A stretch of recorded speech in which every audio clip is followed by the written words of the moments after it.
Bakit finish na? Umamin na. Umamin na ang chairwoman ng committee. Committee. Sabi nga ni Dan Fernandez. Committee.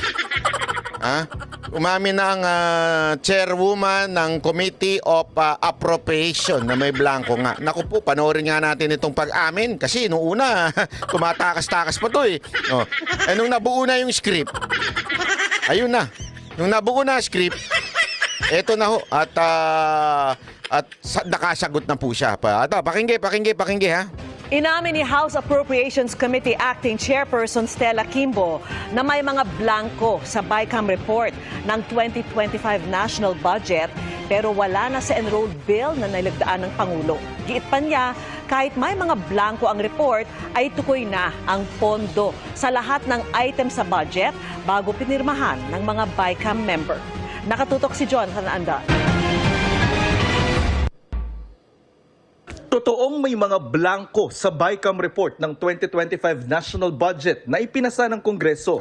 Totoo na merong blanco sa BICAM report. I therefore conclude, PRRD is not a liar. Diba? Sinasabi naman kasi natin, pakinggan nyo muna. Huwag kayong sagot ng sagot. Pakinggan nyo muna yung sinabi ni Duterte. Ano ba sinabi ni Duterte?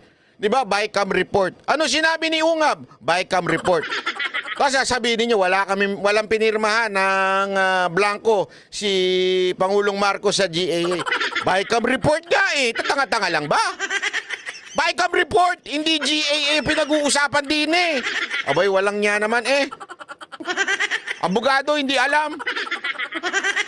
Ayon yan mismo kay Marikina Representative Stella Kimbo, Acting Chairman ng Appropriations Committee ng Kamara. But we do acknowledge po that there are blanks na po doon sa BICAM report na pinirmahan ng BICAM at ni-ratify ng ganap. Yeah, so notwithstanding any typographical errors or any adjustment. Dami mong palusot. Tinatanong lang naman kung may blanco, yes or no. Yes or no, sagot, madam. Mr. Chair, May I move to contempt Representative Stella Kimbo for not answering the question in yes or no? Gago! May I move for her contempt? Contempt inside her artista ban? Gago! Hey! That are needed as a result of amendments ay authorized naman po ang technical staff ng both House and Senate to make all of these necessary corrections. Pero sabi ni Kimbo, kahit may mga blanco, tukoy na ang pondo sa lahat ng items sa budget. Ano lang, minemorize na lang daw. Kahit daw may blanco, tukoy na yung budget. Ibig sabihin, memorize na nila. Wag na lagyan yan. Nandito na yan eh. Kahit blanco yan, alam namin ng budget niyan. Gag.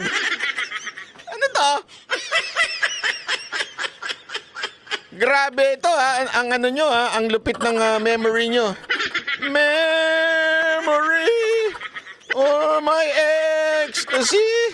Grabe, ang tatalino ninyo ha. Talagang memorize ninyo kung magkano ang kukunin ng mga congressman ha.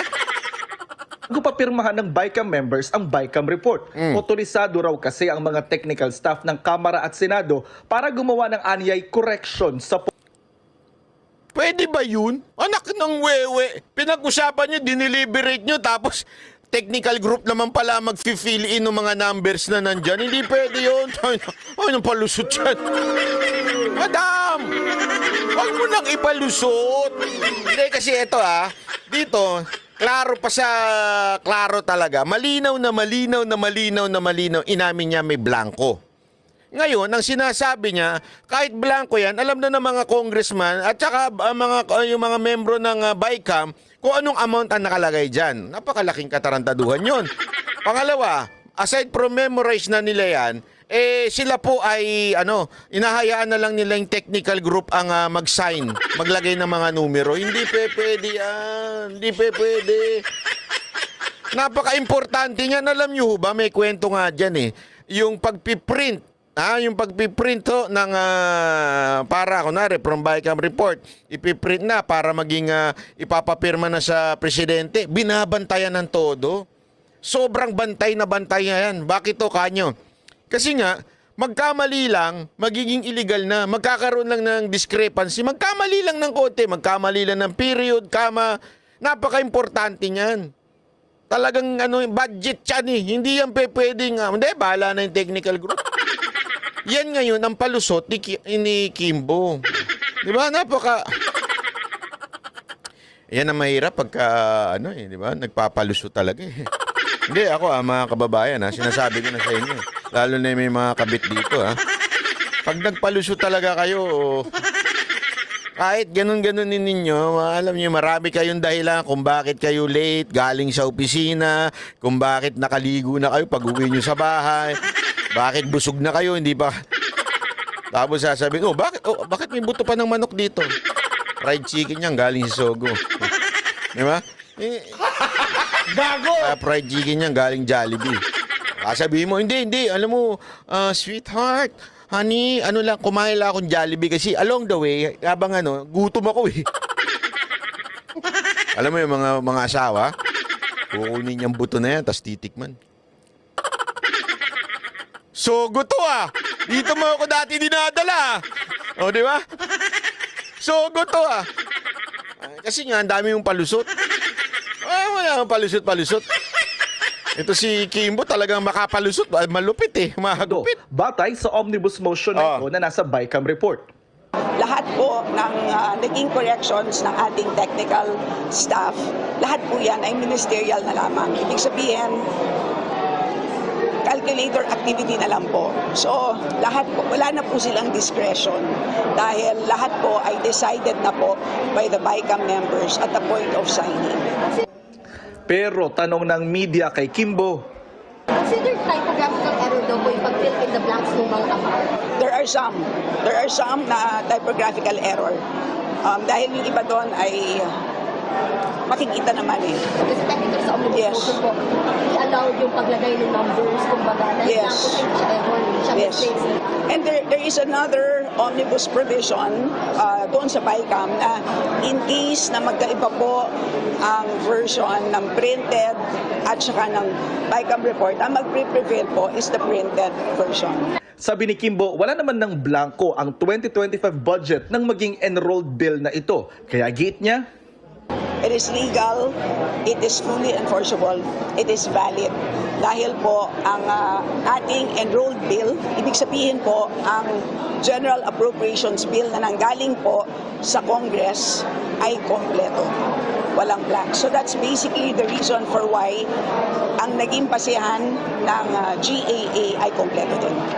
banat ni Kimbo, walang basihan at politika lang ang pagbatikos sa 2025 budget. Walang basihan, sinabi mo na nga, blanco. Ito talaga si ate. Ate! Huwag ganon. Sinusubukan namin kunan ng pahayag ang Malacanang at Senado sa mga sinabi ni Kimbo. Pero dati nang sinabi ni Executive Secretary Lucas Bersamin, walang blanco sa enrolled bill na dinala sa palasyo at pinirmahan ng Pangulo. Ano man daw tanong tungkol sa BICAM report, dapat Kongreso ang sumagot.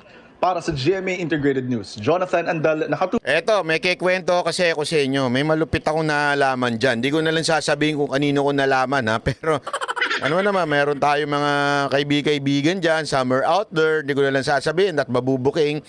Kasi marami pa rin dyan, may tapat pa rin sa bayan, mga kababayan. Meron pa rin po dyan, mga mahal pa rin ng bayan. At nakikita nila yung katarantaduhang nangyayari dito sa ating budget. Alam mo, ganito lang yan eh. Ang sabi sa akin, naglaglagan po kasi nangyari. Nagkaroon po talagang blanco dyan. Tapos, naikalat yung blankong papel. Diba? Hindi lang po si Ungab ang nakakuha niyan, kung hindi pati yung iba pang mga congressman, o kahit nga yung isang news reporter na mula sa UNTV, although deleted na daw, di umano, yung video na yun. Ba't ko kaya dinilit yun? UNTV, nagtatanong lang ako, bakit nyo dinilit yun? Hindi kasi doon sa video na yun, sinabi ng taga UNTV reporter na nabigyan sila blanco din. Tapos, ganito nangyari. Lumabas daw yung video ni Pangulong Duterte at saka ni Ugab. Nagkagulatan. So meron daw tumawag mula doon sa kataas-taasan, papunta doon sa kataas-taasan. Bakit ganito to? Ano nangyayari dito? Bakit ganito? Mapapahamak ang aming boss dito. Sabi naman ng isang kataas-taasan. Hindi, kasi ano di ba, may ano na tayo, meron ng parang arrangement. Ano na yan?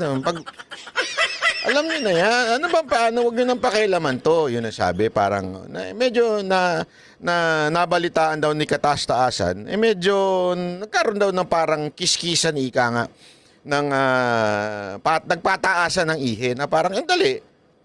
Kahit ano pa rin, ako pa rin ang ano dito. Ganun nangyari, di ba? Tapos, ganun pala. Kaya nga nung una, matik kasi, tinanong sila ano sinabi, sinungaling si Duterte. Pero nung they further investigated yung nangyari, at nun nga napag-alaman nila, totoo pala yung blanco.